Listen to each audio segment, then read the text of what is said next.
Hello, everyone, and welcome to today's Beacon Stack webinar. Thank you all for joining us today from different parts of the world.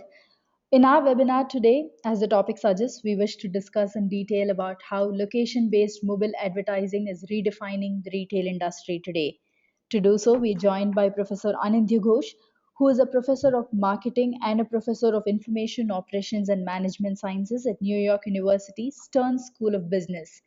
He's the co-director of the Center of Business Analytics at NYU Stern and has been a visiting associate professor at the Wharton School of Business. Businessweek magazine named him as one of the top 40 professors under 40 worldwide, and Analytics Week called him as one of the top 200 thought leaders in big data and business analytics. A real pleasure having you join us today, Professor. Thank you so much, Lakshmi, for the kind introduction, and thank you for having me. Thank you also to Sharath for suggesting this in the first place. So yeah, I'm really excited to share with you all some of my thoughts and some of my studies in the field of mobile marketing. I have spent about 5 years or so in this space, working with a variety of different companies in a few different countries, and I thought now is a good time as any to talk to you guys about what are we seeing in this particular field. So what I'd like to do is, just to set things up, give you some background information on some of the high-level data and statistics that we are seeing in this space, and then I'm going to walk you through 3 specific case studies that myself I have engineered, executed, and designed along with a few co-authors. And so this is the plan for today. Thank you, Professor. So, as Professor Anand Ghosh suggested, we are going to walk you through a few real-world case studies conducted across retail stores in Germany, China, South Korea, and the US using beacons, Wi-Fi, and geofencing for targeted mobile advertising. A quick announcement about questions. All attendees can type your questions into the question window that you see as part of the GoToWebinar console. Professor Anando will answer all your questions towards the end of the webinar. So over to you, Professor. Okay, thank you. So yeah, this is the title of today's webinar is Location-Based Mobile Advertising Lessons for Retailers. While I have spent the last 5 years working broadly in the field of mobile marketing, what I'll do today is talk to you about 3 specific case studies that use location-based technologies and different kinds of technologies, such as push-based systems and pull-based systems, and so on. Okay? So in case you're on Twitter, my Twitter handle is right there on the screen. It's AGHOSE. So let's start with some of the high-level trends that we get to see. So if you look at the last 6-7 years or so, there's been a steady increase and steady rise in the share of mobile marketing as a percentage of the overall digital advertising spending in the online world. And right now we are looking at, as of next year, we're looking at something like mobile marketing and mobile advertising taking up to 15% of the global online advertising spending. And various studies and various sort of analysts have consistently been suggesting that the share of location-based advertising in the world of mobile marketing is going to rise continuously and steadily. And we expect that in the next 3 years, more than half of the mobile ad dollars are going to be based on location-based advertising and location-based services. Okay. This is a slide from Mary Meeker's study, and I really like this slide for a number of reasons, but I'll talk about one of them in particular. So what this slide shows us is that if you think about the 5 different channels through which people gather information, you've got your traditional media such as print and radio, you've got broadcast media such as TV, and then you've got some of the new emerging media such as internet and mobile. The blue bar tells us what's the percentage of advertising dollars being spent on that channel, whereas the yellow slight orange bar tells us the percentage of time spent by people on that channel. So right away you can see 2 big discrepancies, right? And when it comes to print magazines or print newspapers, we only spend 5% of our time on that channel, but it turns out that as of last year, 19% of advertising dollars are still being spent on the print media, which is basically newspapers and magazines. But when you look at mobile on the other extreme, it's exactly opposite. We are spending at least 20% of our time on mobile devices, and as smartphone penetration increases, that time span is increasing rapidly. but we're only spending 4% of advertising dollars on mobile marketing. And in the US alone, that discrepancy is a $30 billion opportunity, right? So because ideally, if you want an efficient platform, efficient market, you're looking at something where time spent should be close enough to advertising dollars that are being invested. So TV and internet are not as lopsided as mobile and print. So bottom line is, in the world of mobile marketing, there is a lot of inefficiency. There's a lot of unexploited opportunities, and this is a big opportunity for retailers, brands, and more so in a variety of different industries to tap into this particular space. Some of the high potential areas in mobile marketing that I've myself worked on in the last few years includes the following. So, I start with showrooming. So some of you are probably aware of showrooming, but if you're not, showrooming is essentially the idea that while consumers are physically located in a brick and mortar store, they're actually using the smartphone for surfing and for a variety of information seeking practices. So for example, I might be in a retailer store, in an apparel store, and I figured out that this is a particular apparel or a piece of suit that I like. But instead of buying it from that brick and mortar store where I'm physically located, about 30% of consumers worldwide they go to their smartphones and tend to look for prices for the same product in an online store, trying to look at if the prices are lower online. They look for reviews of that product, and a significant fraction of those people actually end up buying that product from the online store as opposed to buying it from the physical brick and mortar store where they're located at that point in time. And to me, this is a fascinating behavioral practice, because if you think about this, the last 15 years or so, when e-commerce first started coming up,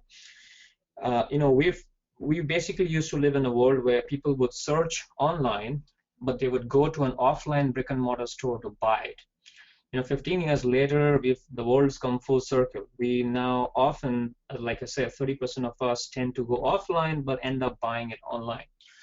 And so mobile showrooming, the fact that smartphone penetration is increasing, and the fact that it's helping consumers engage in these practices, as having a dramatic effect on a wide variety of industries, and retail industry in particular has been radically impacted by that particular practice. So that sort of led to many companies, brands, retailers, and other industries think about what are the options they have to prevent this sort of foot traffic not converting into actual sales in the store. So in other words, if they get a lot of foot traffic, they don't want to lose 30% of them to an online store. They rather have all of them convert in the store. That led to the emergence of new location-based practices such as geo-targeting or geo-fencing. And the broader idea behind both of these is to create an artificial periphery around a consumer, so that when a consumer is at a certain location in a certain city or in a certain town, or even inside a certain shopping mall, the stores in the vicinity of the consumer can actually create an artificial boundary with which they can start looking at what kind of offers to send in order to incentivize the consumer not to leave the store without buying something. Yeah. So I've spent some time looking at geo-targeting, geo-fencing quite extensively to look at what kind of mobile strategies work and what don't work. Another very fascinating idea is the notion of geo-conquesting, which is the concept that if there are two rival stores co-located, let's say nearby, or co-located within a shopping mall, and one store senses that a potential customer walks into its rival store, then using a variety of mobile location-based technologies, they can actually poach the customer from the rival store and incentivize them to come back to their store. So this strat of practice is also quickly gaining traction in a few different countries. Okay, so let me then walk you through the three case studies that I had in mind. The first one is basically a location-based services study where we looked at the impact of different geographical distances of different stores on the coupon redemption behavior of those people. Okay, this was done in Germany, in several cities in Germany. It was a pretty big field experiment, and in terms of the actual technical term, we call these randomized field experiments because consumers are randomly selected and targeted in a variety of forms. So the idea behind this is, this is broadly what we call a pull-based, location-based marketing. Okay, and why I say that is the way this works is we essentially worked with several retailers and several different stores across a wide variety of industries, from apparel and the foods and beverages to shoes and cosmetics, and fitness centers and spas and fast foods and restaurants. So we worked with a very wide-ranging set of stores and retailers across industries, where the idea was if consumers are walking around in a certain part of the city and they're co-located into one of these stores, then they would be able to see the offers from a variety of these stores that pop up on their app. So the first step involved was we worked with an app aggregator to design an app that would work on both the Android and the iOS platform, where based on the location of the consumer, when the app is turned on, a wide variety of stores would be able to send them offers. These would be ranked in some order, and one of the key questions we wanted to investigate was, what is the trade-off between the discount that these coupons are going to provide to a consumer versus the actual distance between the consumer and the store. And the main idea behind this is, look, if the store is too far away from a consumer, then it's going to require a significantly higher discount for the exact same product, as opposed to another store, which might be setting something similar, but it's much closer to the consumer. So we really wanted to look at this distance and discount trade-off. And the other thing we wanted to look at was the effect of actual ranking of these offers. If you think about a smartphone, it's got some real valuable real estate, and the first few slots are pretty valuable, right? So in the sense that people don't generally scroll down all the way. They would probably be focusing most of the attention on the first few slots. And so if you are a store that shows up on the first few slots, you're far more likely to get higher redemptions. And so there's another interesting interplay or relationship between the rank of your coupon that shows up in the app and the actual redemption behavior. So we really wanted to sort of look at these two tools, the distance between the user and the store. And like you see on the screen, right, for this particular example, this is a city of Istanbul, and a consumer is walking around in the city in downtown, and he or she is looking for a vegetarian restaurant or a vegan place, and you get to see 4 or 5 different offers, and you also see the distance information, right? So it's sort of similar in concept to Yelp, except that we had the opportunity to manipulate the distances and the ranks of these offers. Okay? So we worked with, like I said, many different retailers across many different cities in Germany. Over a 14-week period, we had about 4,500 coupons. Many of the retailers had different kinds of coupons, and we got lots of traction. We got about 350,000 observations. Each observation is typically a consumer acting upon one of those offers, right? So, and we had both Apple and Google for obvious reasons, because these two platforms take up the majority of the marketplace. So what we did is we sort of randomly selected consumers, and we put them in 4 different boxes. One set of consumers would get to see the distance information, another would get to see the distance information, but it was not sorted in any particular way, so all the distance information will be mixed up.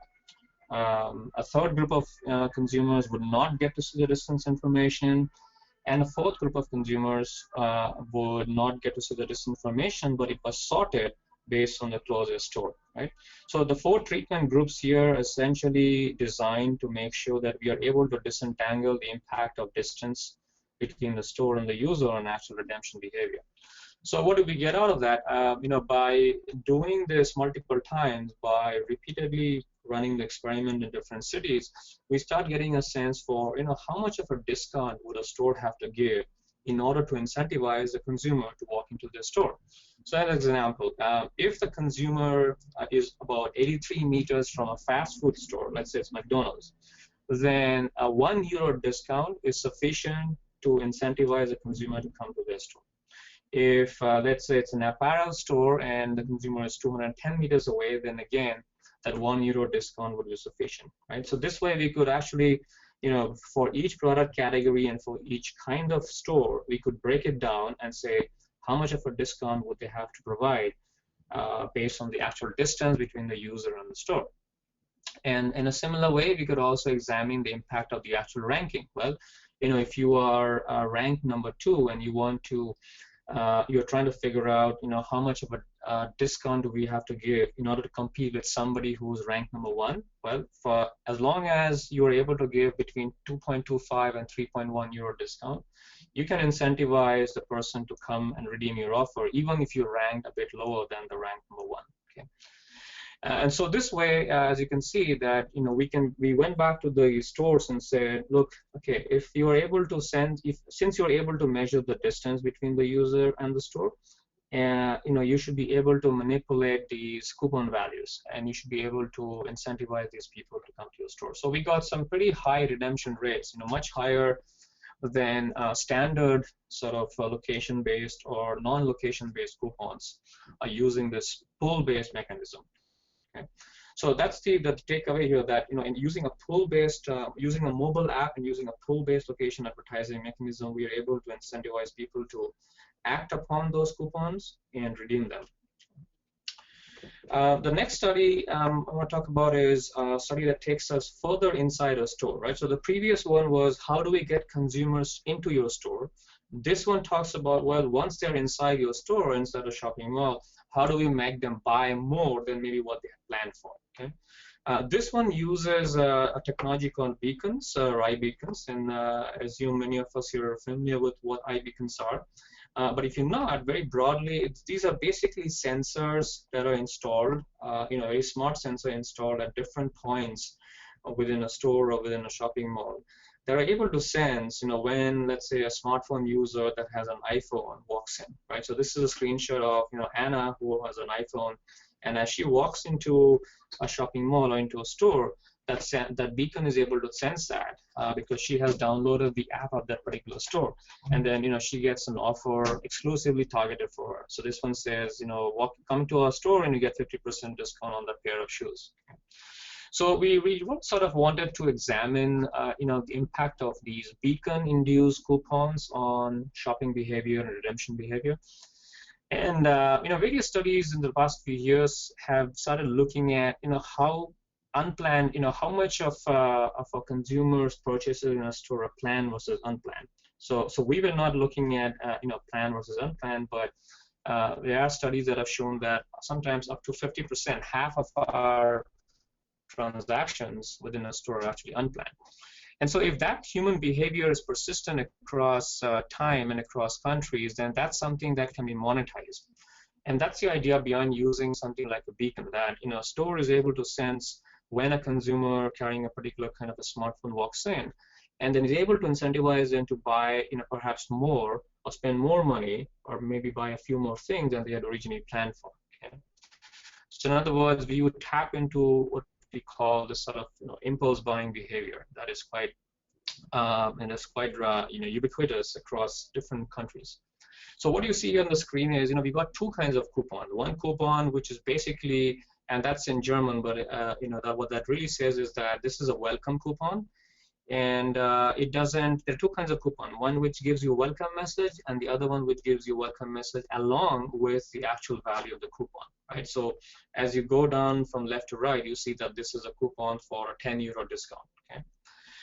So what we did is we worked with, again, several stores in these cities in Europe, and here the idea was to examine, two different kinds of beacons. One beacon that is actually installed at the entrance of the store, so and that beacon is able to, geo-target people within 10 meters. And then there's another beacon that's installed in different shelves within a store, and that beacon is able to reach out to people within 5 meters of its location. Okay. And so, like you see, as people are walking around in the store, if they're just outside the store within 10 meters, then that beacon is able to sense them, as long as that, again, the app has to be, downloaded by the consumer, but the beacon is able to sense them and then reach out to them and target them. Okay.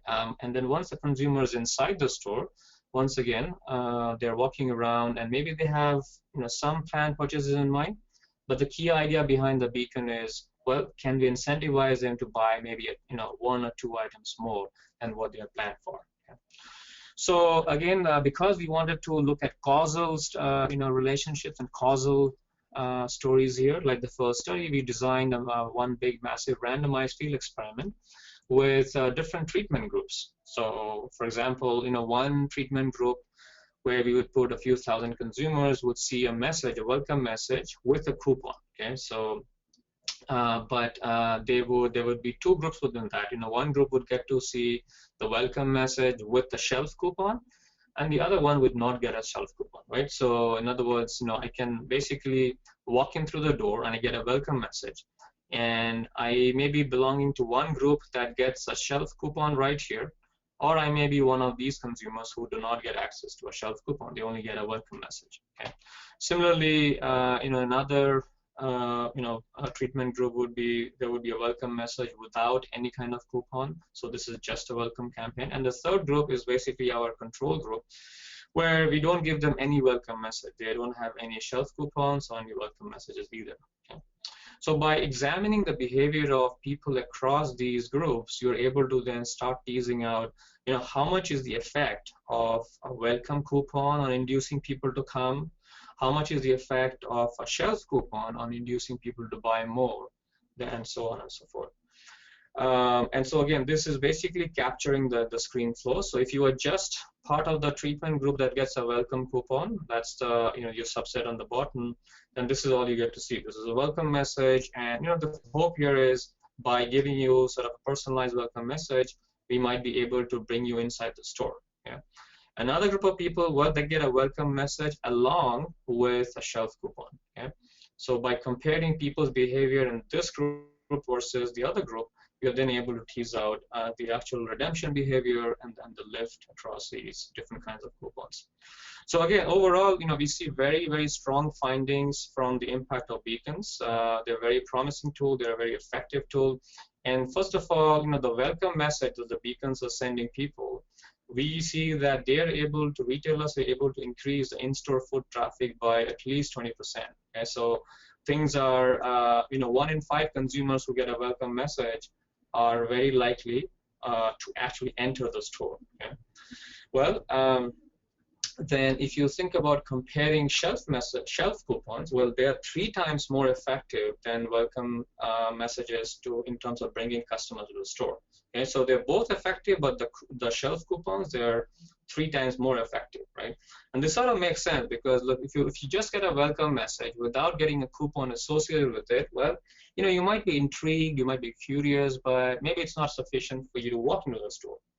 But if you get a welcome message along with a customized coupon, well, that is far more likely, and our study shows 3 times more likely to incentivize people to come to your store. Okay. We also see pretty strong weekend effects and time of the day effects, right? So, and again, remember that we're trying to tap into some impulse buying behavior. So, on a weekend, you're much more likely to have, more disposable downtime. So you might be more likely to actually explore, might be more likely to redeem these sort of coupons and so on. Again, time of the day effect, evenings much stronger than mornings, and so on and so forth. So these are consistent with what we have seen in the previous study. Okay, so the last study I want to talk about today is we did this in one of the largest shopping malls in the world. In particular, this was actually in Beijing, in China. And here, this was another kind of push-based mobile location marketing. And here we actually tapped into the Wi-Fi technology installed in the shopping mall. Okay, so here's how this works very broadly, right? So sometimes, you may have witnessed or experienced that when you're inside a shopping mall, then, depending on if you're in a basement or in some deeper part of the mall, the internet doesn't work, whether it's 3G or 4G or LTE, you don't really get great access to the internet. So this shopping mall said, you know what, we will give everybody access to the Wi-Fi. We'll give access to free Wi-Fi in our shopping mall. And all you got to do is, as you enter the store, as you enter the mall, you fill out a form that that tells us some basic demographic information like gender, age, shopping behavior, habits, income levels, that sort of thing. And this is all optional, so nobody is no one's twisting your arms to fill this form out. But if you would like access to Wi-Fi, then we essentially strongly recommend that you fill out this form. Okay.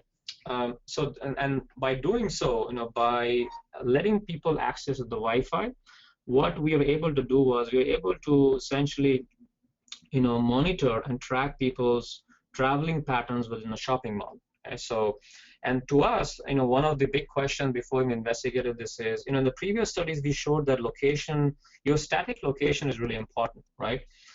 But the follow-up question was, well, what if you are able to actually get access to your historical contextual behavior in a mall, right? So historically, you go to a mall maybe let's say once a month or once in a few weeks, and if you are able to track and monitor your behavior over time, then would that particular contextual data be more strongly predictive of your mobile coupon redemption compared to just your current static location behavior? Okay?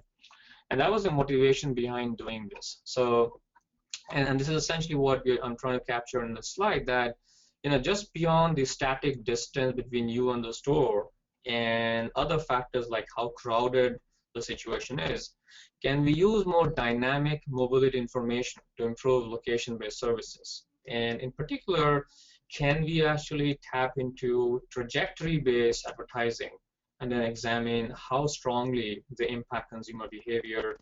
How much does a mall benefit? How much the individual stores benefit? And so on and so forth. Okay? So, like I said, this is one of the largest shopping malls in the world. It's about 120,000 square meters. So you can imagine this is massive. It gets, on an average, on a weekday, about 100,000 people per day. On weekends, it actually or holidays, it can get twice that number. So about 200,000 visitors on holiday. And this mall had about 300, close to about 300 stores. Okay?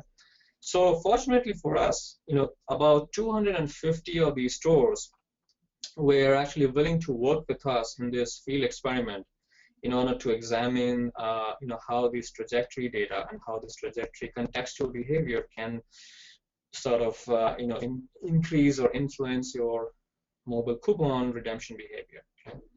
The first store, it was the hardest one was to convince the first store, but once one store was convinced in the mall, the other 250 stores just followed suit pretty rapidly. In fact, there was a pretty strong domino effect where every store wanted to say, came to us and say, well, can you include us as well in the study, and what can we do to participate? So there was a really, a very, very high level of enthusiasm and excitement amongst all these stores. And like in any mall, these stores were from a wide variety of industries. So, you got apparel and clothes and shoes and perfumes, cosmetics, fragrances, luxury goods, electronic appliances, home appliances, fast food, foods and beverages, restaurants, really the entire gamut of stores. Okay? We had, like I said, 250 of these 300 stores, so very, very high participation levels. Okay? So the experiment setting was, we had, again, multiple groups. Group 0, I call themselves, the benchmark group, where we randomly selected 1,000 consumers, and we essentially are able to, look at various sort of demographic data. So, how long are they staying in the mall? What is the typical trajectory data? How much are they spending? What time are they coming? When are they leaving? What kind of credit card they have, and so on. Okay. Then another group, we had 2,000 consumers selected, and these people were sent random mobile marketing messages. Okay, so you might be standing in front of a fast food center in a mall, but that apparel shop that's located 2 floors higher sends you just a randomly selected coupon. Okay, and so these type of mobile messages. The messages and the actual coupons were very consistent with the other groups in terms of the format, in terms of the offers. But the difference between group 1 and the other groups was group 1 was just complete randomly selected. Now group 2 is when it starts getting interesting, right? So group 2 are those people, again, 2,000 randomly selected consumers who were selected based on the real-time location, right? So if I'm standing in front of Nike store, if I'm standing in front of, Armani store, then Armani or Nike is going to send me a coupon. Okay, so these are highly precisely location-based targeted offers. And then group three is the one that we are really interested in, which is these are the people, again, another randomly selected 2,000 consumers who get offers based on their historical trajectory in the mall. So in other words, if imagine there are, one consumer, he or she first goes to the 7th floor to check out, let's say, cosmetics. Then he or she goes down to the 5th floor to check out, let's say household appliances. Then typically he or she takes a break and grabs a coffee at Starbucks, and then he or she goes back to the 3rd floor, looks for some other luxury good items. So this way, if we had access to the trajectory data of these people, then we could actually create a probable path, a path to purchase for this consumer. Okay, and that's what we wanted to measure. That how much more valuable is that historical contextual trajectory data as opposed to just current location-based advertising or just current randomly selected mobile marketing. Okay. So we saw consistently again that these trajectory-based mobile recommendations, they lead to much higher response rates. So if you're sending people mobile coupon, either using a text message or as part of an app, the trajectory-based recommendations are going to get much higher response rate.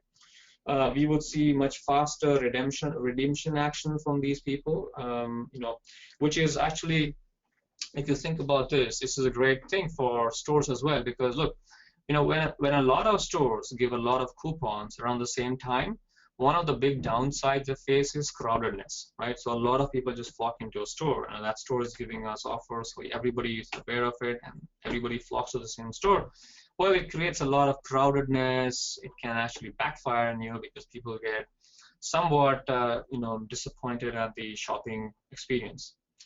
So it turns out that because of the faster redemption actions, because with a highly curated coupon, you know exactly what you can get and what price you get. You go straight into the shop, you pick up the product, and you're done. Okay.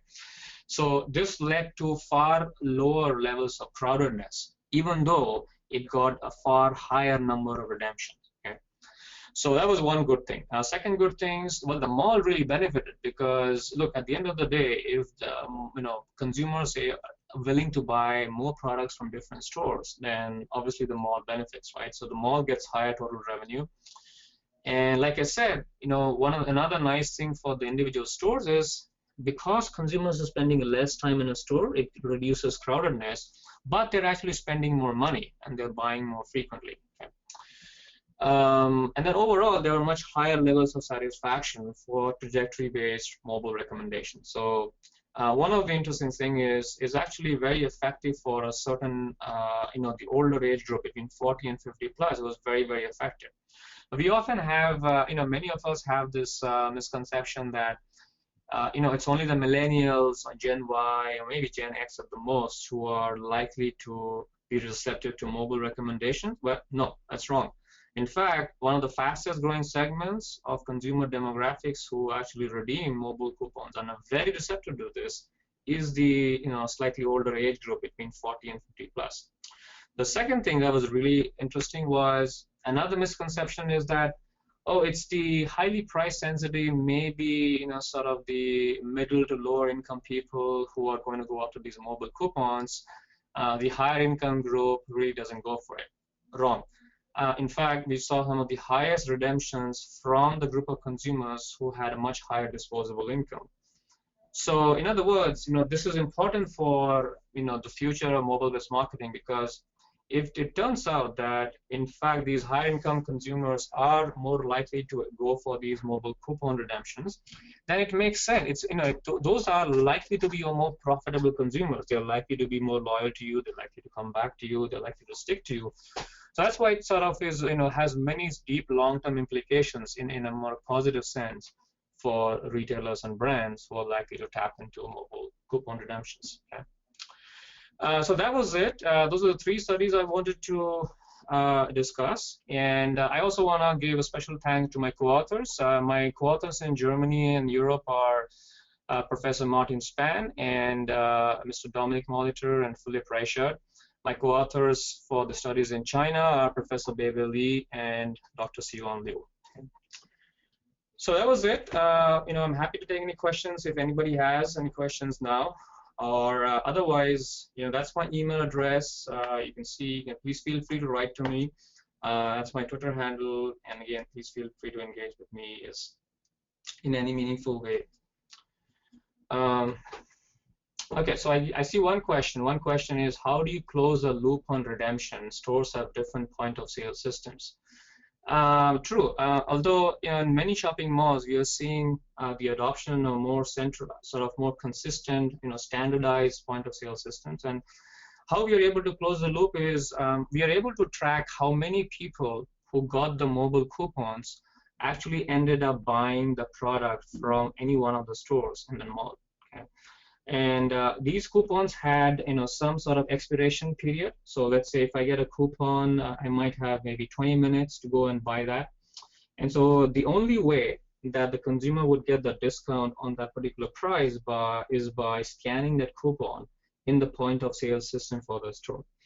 And because we were working with individual stores, each of those 250 stores, we were able to get all of the data from each of the stores. And so even if they had different point of sale systems, the data was still getting captured separately and individually for each consumer. And this way, by tracking consumers from the time when they get the coupon to the time when they redeem it, and by working with each of the 250 stores individually and then collectively with the mall, we are able to close the loop on these things. Yeah, so another very interesting question. What would happen when cross-interference occurs during geo-conquesting? Do you think consumers might be frustrated with the war of the brands? Absolutely. So that's a terrific question. And this is something that I consistently advise and when I consult or work with these brands is, make sure that you don't abuse the system. Like, in other words, you don't overwhelm the system. There is a certain optimal number of coupons that a consumer is likely to be receptive to, but beyond that, they're just going to get overwhelmed.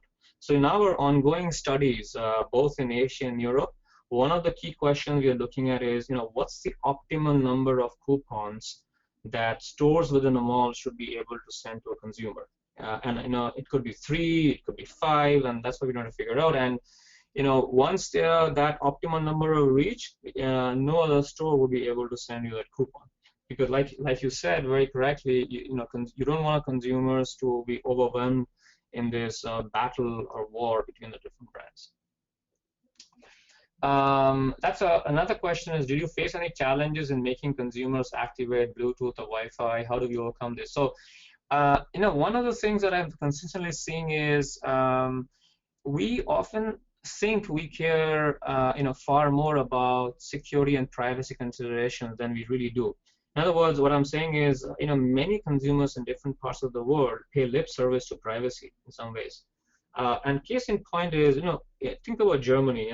If you are aware of some of the privacy laws in Europe and Germany in particular, they have some of the strongest, strictest privacy laws in the whole world. And that's because people by definition are much more conscious and much more concerned.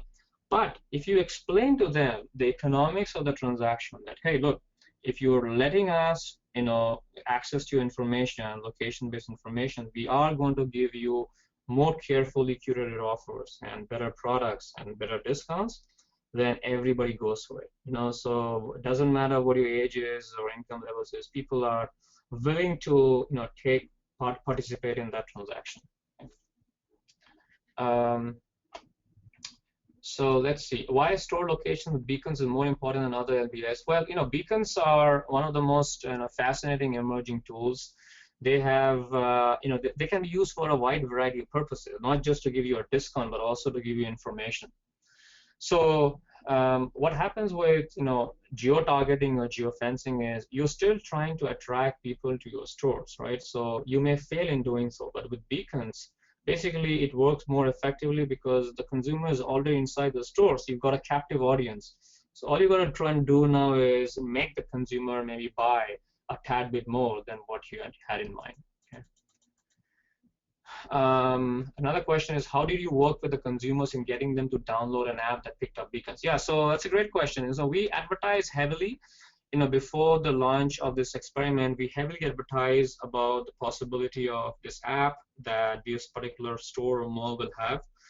And we told consumers that if you're willing to download the app, and if you're willing to work with us, then we are going to give you all sorts of offers and all sorts of coupons. And like I said, once you are explained to them the give and take in the transaction, most people are willing to take that first step and say, you know what, we will just go ahead and download the app and we'll see what happens. I mean, look, no one's twisting anybody's arms to buy anything, and the worst that can happen is you're going to get 3 notifications while you're shopping. Well, if you don't like them, ignore them. It turns out what we see is people don't ignore them. People actually go for them. In the mall in China, for example, over a 2-week period, we got 85,000 consumers reacted positively to mobile coupons and redeem them. Right? That's a staggering number. And to me, this is just the tip of the iceberg. We think we care and we get freaked out by possibilities of privacy and security, but in actual practice, it doesn't work out that way. Are they more likely to download an app that works in multiple stores? Yes. So one of the key considerations in the mall was we would only have one app, let's say, that would work with many of the individual stores. Now, some of the individual stores did want and are planning to have their own version of the apps, and some of the bigger brands actually do have them. And that's a choice that a consumer has to make, which is, well, are you willing to have maybe one app for the mall itself versus multiple apps? And so if you are looking for better offers and better discounts, you should be more receptive to downloading more than one app. Yes, Professor. So for Wi-Fi, yes. I think we have the last question on Wi-Fi localization. Sure, I'll take that. So the question was, for Wi-Fi localization, did we look into how many times a person visits a mall and how many times he spends in a mall on a monthly basis, or have we looked into money spent? Actually, great question. So it really is all of the above, but with particular emphasis on how frequently the person visits the mall, which stores within a mall does he or she visit, how much time does he or she spend in a store, as well as how much time does he or she spend inside the mall across all stores, and do this consistently. We also look at different kinds of dimensions of traveling patterns. So how fast do you walk, or within stores or across stores, and so on. So we had 4 different dimensions: spatial alignment, temporal alignment, velocity of travel, and so on and so forth. Okay?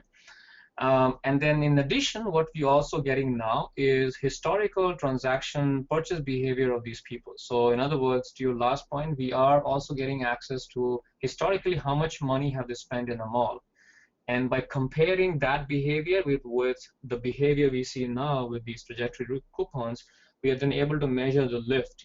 How much more is this person spending in comparison to what he or she has spent in the past. Okay. So Lakshmi, that was it, I think. Yes, Professor Anindya, thank you very much. We have a few requests about making this presentation available online. Yes, we will definitely do that. We will also send an email with the recorded version of this webinar tomorrow. That's it. Thank you, Professor. Thank you very much for your time. And indeed, these details and data is a lot more reassuring than the kind of information we've seen in the past. Yes, yeah. Well, thank you again, Lakshmi, for having me. This was a real pleasure, and I look forward to doing this again sometime in the future.